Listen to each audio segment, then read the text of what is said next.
तो सबसे पहले लिख देंगे हल और दिया है, ठीक, ऐसे लिख देंगे। क्वेश्चन में क्या कह रहा है ध्यान से समझिए, वायु के सापेक्ष जल तथा कांच का अपवर्तनांक इतना है लो, तो इसी को ऐसे नोट कर लेंगे। देखिए कैसे लिख देना, वायु के सापेक्ष जल तथा कांच का अपवर्तनांक है ना। देखिए यही क्वेश्चन, यही से इतना नोट करना है सबसे पहले, वायु के सापेक्ष जल, और एक बार यही चीज को रिपीट करके लिखना है, वायु के सापेक्ष कांच। देखिए दो चीज था तो दोनों हो गया। देखिए एक में दिया था, एक में दिया था, तो एक बार लिखे वायु के सापेक्ष जल और दूसरी बार इसी चीज को दोहराई, वायु के सापेक्ष कांच, ये हो गया। और क्या अपवर्तनांक, दोनों का क्या कह रहा है अपवर्तनांक, तो इसमें भी अपवर्तनांक लिख देंगे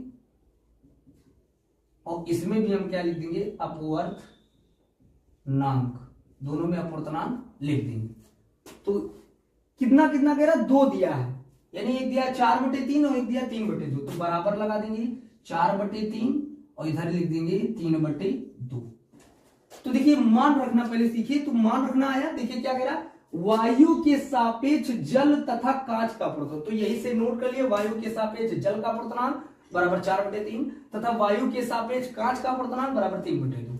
और क्वेश्चन क्या पूछ रहा है उस चीज को लिख दीजिए, इतने को उतार के लिख दीजिए कि जल का कांच के सापेक्ष अपवर्तनांक ज्ञात कीजिए, मतलब क्वेश्चन मार्क। देखिए सिंपल ट्रिक में बता रहे, कुछ करना नहीं, यही से उतार उतार के लिखना है हिंदी से। अब इतना सरल और साधारण आपको कहीं नहीं मिलेगा। अब ये हो गया, अब सूत्र कैसे बनाएंगे, बिल्कुल सिंपल, इसको पहले नोट कर लेंगे।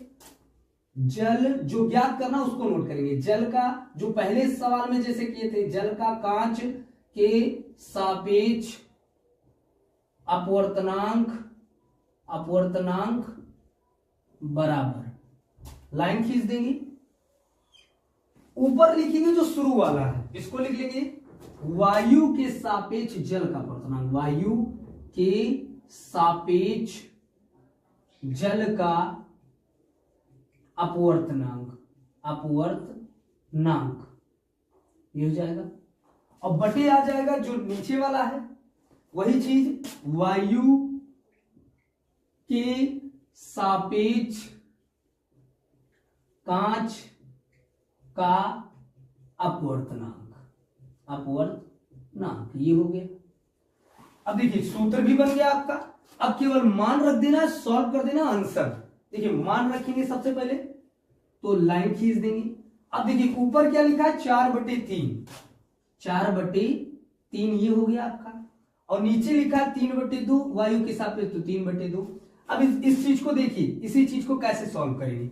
इसको सॉल्व करने का तरीका यह है कि 4/3 को सबसे पहले वैसे ही लिख दीजिए, 4/3 लिख दिया, क्लियर, जैसा था वैसे ही नोट कर दिए।